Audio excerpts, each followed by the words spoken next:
Chapter 18, Because of Winn-Dixie. When we got to Gloria Dump's, I told her I had 2 surprises for her and asked which one did she want first, the small one or the big one. The small one, said Gloria. I handed her the litmus lozenge, and she moved it around in her hands, feeling it. Candy? She said. Yes, ma'am, I told her. It's called a litmus lozenge. Oh, Lord, yes. I remember these candies. My daddy used to eat them. She unwrapped the litmus why can I not say that word? Lozenge, and put it in her mouth and nodded her head. Do you like it? I asked her. Mm-hmm. She nodded her head slowly. It tastes sweet, but it also tastes like people leaving. You mean sad? I asked. Does it taste like sorrow to you? That's right, she said. It tastes sorrowful but sweet. Now, what's surprise number 2? A book, I said. A book? Uh-huh, I said. I'm going to read it out loud to you. It's called Gone with the Wind. Miss Franny says it's a great book. It's about the Civil War. Do you know all about the Civil War? I've heard it mentioned a time or two, said Gloria, nodding her head and sucking on her litmus lozenge. It's going to take us a long time to read this book, I told her. There are 1,037 pages. Woo-wee, said Gloria. She leaned back in her chair, crossed her hands on her stomach. We'd best get started then. And so I read the first chapter of Gone with the Wind out loud to Gloria Dump. I read it loud enough to keep her ghosts away, and Gloria listened to it good. And when I was done, she said it was the best surprise she had ever had, and she couldn't wait to hear chapter 2. That night, I gave the preacher his litmus lozenge. There I go again, lozenge, right before he kissed me goodnight. What's this? He said. It's some candy that Miss Franny's great-grandfather invented. It's called a litmus lozenge. The preacher unwrapped it and put it in his mouth. And after a minute, he started rubbing his nose and nodding his head. Do you like it? I asked him. It has a peculiar flavor. Root beer? I said. Something else. Strawberry? That too. But there's still something else. It's odd. I could see the preacher getting further and further away. He was hunching up his shoulders and lowering his chin and getting ready to pull his head inside his shell. It almost tastes a little melancholy, he said. Melancholy? What's that? Sad, said the preacher. He rubbed his nose some more. It makes me think of your mother. Winn-Dixie sniffed at the candy wrapper in the preacher's hand. It tastes sad, he said, and sighed. It must be a bad batch. No, I told him. I sat up in bed. That's the way it's supposed to taste.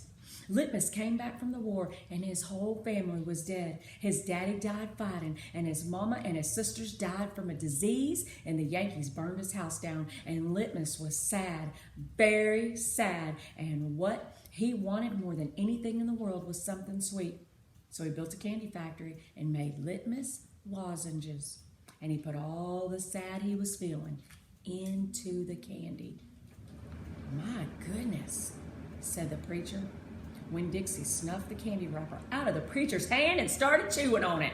Give me that, I said to Winn-Dixie, but he wouldn't give it up. I had to reach inside his mouth and pull it out.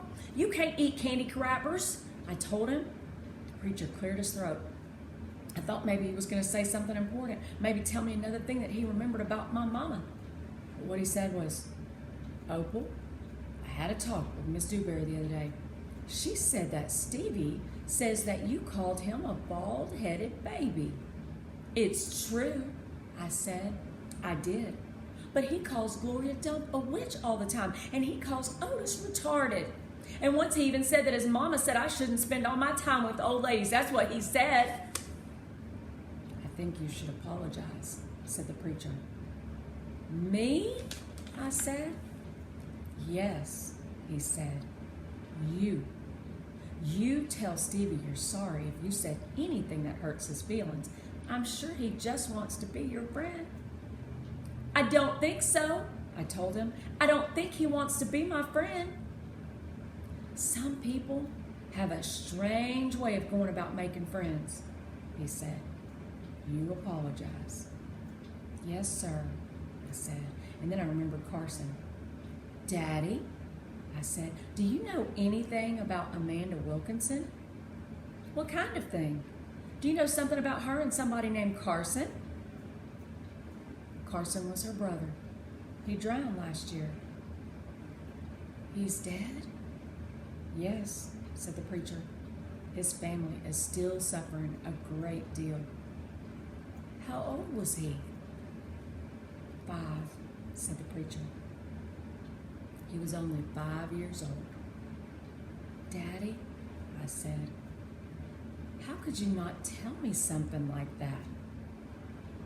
Other people's tragedies should not be the subject of idle conversation.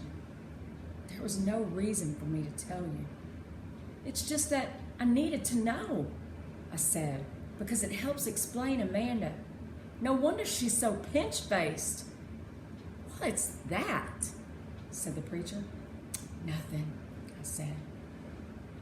Good night, India Opal, the preacher said.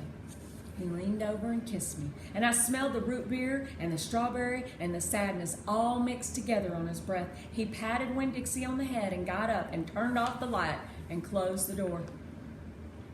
I didn't go to sleep right away.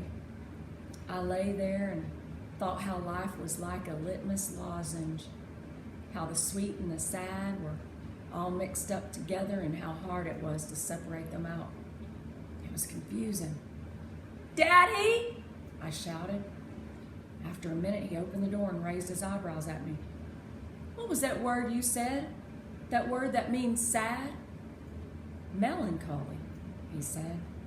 Melancholy, I repeated. I liked the way it sounded, like there was music hidden somewhere inside of it. Good night now, the preacher said. Good night, I told him back. I got up out of bed and unwrapped a litmus lozenge and sucked on it hard and thought about my mama leaving me. That was a melancholy feeling. And then I thought about Amanda and Carson, and that made me feel melancholy too. Poor Amanda and poor Carson. He was the same age as Sweetie Pie, but he would never get to have his 6th birthday party.